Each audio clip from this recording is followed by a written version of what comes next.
اعوذ باللہ من الشیطان الرجیم، بسم اللہ الرحمن الرحیم۔ السلام علیکم۔ آج ہم بات کرتے ہیں نیکی کے اثرات ورسس برائی کے اثرات، یعنی نیکی کے کیا اثرات ہیں جو ہم پر مرتب ہوتے ہیں اور برائی کے کیا اثرات ہیں جو ہم پہ مرتب ہوتے ہیں۔ نیکی کے کچھ اثار ہوتے ہیں، اس کے بھی کچھ نتائج ہوا کرتے ہیں۔ حضرت ابن عباس رضی اللہ عنہ فرماتے ہیں کہ بے شک نیکی کی بدولت چہرے پر رونق، دل میں روشنی، روزی میں کشادگی، بدن میں طاقت اور لوگوں کے دل میں محبت حاصل ہوتی ہے۔ پہلا اثر یعنی چہرے کی رونق، پہلا اثر یہ ہوتا ہے کہ نیکی کی برکت سے اللہ تعالیٰ چہرے کو پر رونق بنا دیتے ہیں۔ نیک آدمی کا چہرہ پر رونق نظر آتا ہے، چاہے کتنا ہی کالے رنگ کا کیوں نہ ہو، اور گناہگار آدمی چاہے کتنا ہی گورے رنگ کا کیوں نہ ہو، لیکن اس کے چہرے پر گناہوں کی ظلمت چھائی ہوئی ہوتی ہے، اس لیے کہ جب گناہوں کی آگ دل میں جلتی ہے تو اس کا دھواں چہرے پر بھی آیا کرتا ہے، جس سے آنکھوں کی چمک اور چہرے کی رونق ختم ہو جایا کرتی ہے۔ دوسرا اثر ہے دل کا نورانی ہونا۔ دوسرا اثر یہ ہوتا ہے کہ اس نیکی کی وجہ سے بندے کا دل روشن ہو جاتا ہے، جیسے عام طور پر روشنی کے اندر آدمی کو سکون ملتا ہے مگر اندھیرا ہو جائے تو اسے ڈر لگتا ہے، اسی طرح جس کے پاس دل کی روشنی ہوتی ہے وہ بڑے اطمینان میں ہوتا ہے، اور جس کے دل میں روشنی نہ ہو وہ بڑے خوف میں ہوتا ہے۔ آنکھوں میں روشنی ہو تو سانپ اور لاٹھی میں فرق کیا جا سکتا ہے، اسی طرح جب دل میں روشنی ہو تو حق اور باطل میں فرق کیا جا سکتا ہے۔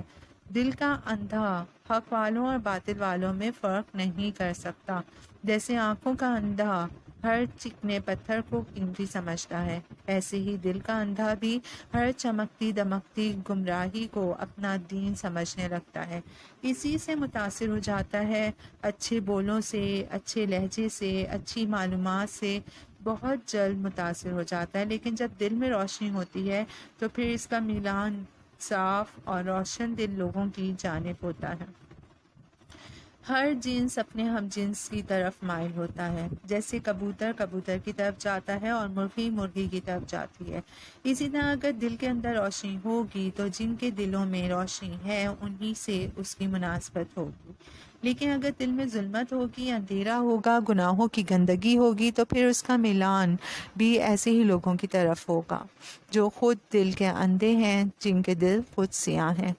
لوگ کہتے ہیں کہ کس کی مانے، کوئی کچھ کہتا ہے تو کوئی کچھ کہتا ہے۔ بہترین نسخہ یہ ہے کہ اپنی زندگی کو گناہوں سے پاک کر لیں، نیکی کو خالص کر لیں، انشاءاللہ دل کا نور خود ہی آپ کو اچھے لوگوں کی طرف لے جائے گا،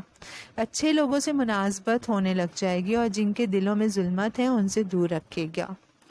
رزق کی کشادگی تیسرا اثر ہوتا ہے، یعنی تیسرا اثر یہ ہوتا ہے کہ اس نیکی کی وجہ سے اللہ اس کے رزق یعنی روزی میں برکت دے دیتا ہے۔ یہ نیکی کے اثار ہیں، لیکن میرے عزیزوں، ہم اگر کہیں کہ ہم تو نیکی کرتے ہیں لیکن ہماری نیکیوں کے تو یہ اثار ظاہر نہیں ہوتے، تو اس صحابی کی بات سچی ہے کہ ہماری نیکی کے اندر ملاوٹ ہے، اس لیے کہ نیکی خالص ہو اور اس کا یہ اثر نہ ہو، ایسا ہو ہی نہیں سکتا، ضرور ہماری نیکی کے اندر کہیں گناہوں کی ملاوٹ موجود ہے۔ اگر مرچوں کے اندر میٹھا ڈال دیا جائے تو مرچوں کی اصل تیزی باقی نہیں رہتی، میٹھے کے اندر مرچیں ڈال دی جائیں تو میٹھے کا اثر معلوم نہیں ہوتا، نمک کے اندر آٹا ڈال دیا جائے تو نمک کا صحیح پتہ نہیں چلتا۔ آج ہمارا حال بھی یہی ہے کہ نیکیاں کرتے ہیں لیکن گناہوں کو بھی ترک نہیں کرتے، نتیجہ یہی نکلتا ہے کہ اس ملاوٹ کی وجہ سے نیکیوں کا سارا اثر ختم ہو جاتا ہے۔ اللہ کے نیک بندوں اور ہمارے درمیان فرق ہی یہی ہے کہ ہم نیکیوں کے ساتھ ساتھ گناہوں میں بھی اتنا انوالو ہوتے ہیں کہ معاملہ صفر سے بھی نیچے یعنی منفی میں چلا جاتا ہے، جبکہ وہ نیکیاں کرنے کے ساتھ ساتھ ان نیکیوں کو بچا لیتے ہیں، اس لیے ان کی زندگی میں نیکیوں کے اثار ظاہر ہوتے ہیں اور ہماری زندگی ان سے محروم ہو جاتی ہے۔ بدقسمتی سے بہت سارے گناہ ایسے ہیں جنہیں آج ہم نے گناہوں کی فہرست ہی سے نکال دیا ہے۔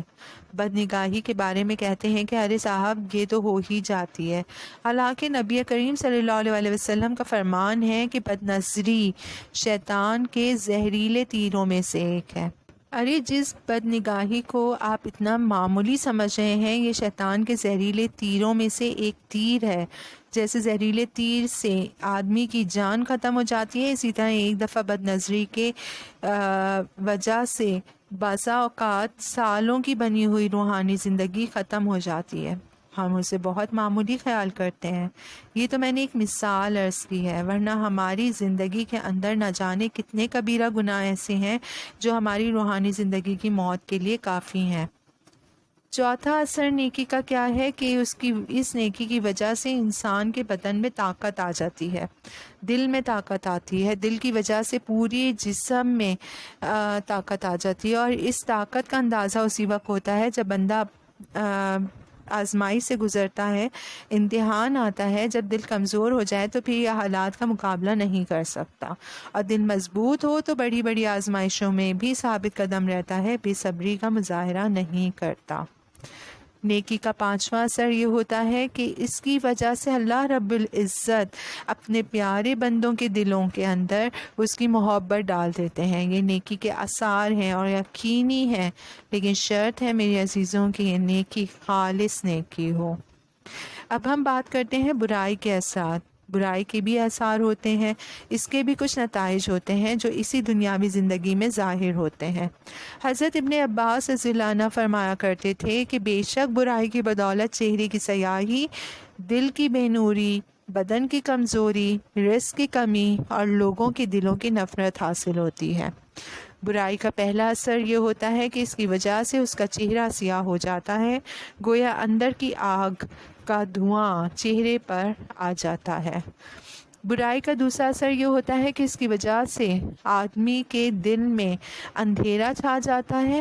اور تاریکی ہو جاتی ہے، دل بے نور ہو جاتا ہے۔ بدن کی کمزوری اس کا تیسرا اثر ہے، اس کی وجہ سے گناہگار کے بدن کے اندر سستی و کاہلی پیدا ہو جاتی ہے، کچھ کرنے کا دل ہی نہیں چاہتا، دل کرتا ہے بس پڑا ہی رہے،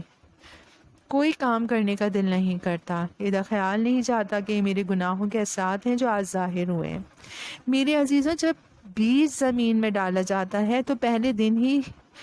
زمین سے کونپل نہیں پھوٹتی، بلکہ بیج اندر ہی اندر زمین میں پھٹتا ہے، ان میں سے کونپل پھوٹتی ہے، اور کچھ وقت کے بعد وہ کونپل زمین کی سطح پھاڑ کر باہر آ جاتی ہے۔ اسی طرح گناہوں کے آثار جو اس پر آج 5 سال کے بعد ظاہر ہوئے ہیں، تو یہ ان گناہوں کا نتیجہ ہے جو اس نے 5 سال پہلے کیے تھے اور کرنے کے بعد انہیں بھول گیا تھا، توبہ بھی نہیں کی تھی۔ یہ انہی کے اثرات ہیں جو آج اسے تنگ کر رہے ہیں۔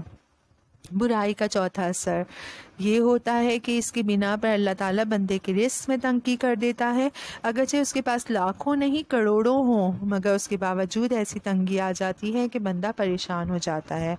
برائی کا پانچواں اثر یہ ہوتا ہے کہ اس کی وجہ سے اللہ رب العزت مخلوق کے دلوں میں اس کی نفرت بٹھا دیتا ہے۔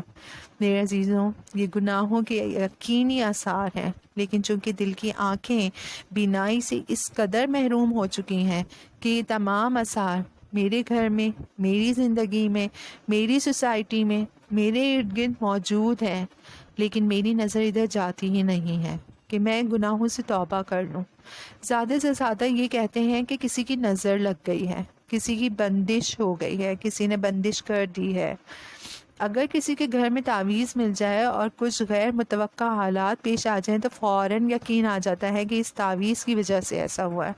حالانکہ پتہ نہیں وہ تعویذ کیا ہے، کس موضوع پر ہے، لیکن فوراً اس پر یقین آ جاتا ہے۔ اور نبی کریم صلی اللہ علیہ وسلم کی جلیل القدر صحابی حضرت ابن عباس رضی اللہ عنہ فرما رہے ہیں کہ یہ گناہوں کے اثرات ہیں، تو اس کو ماننے کے لیے ہم تیار نہیں ہیں۔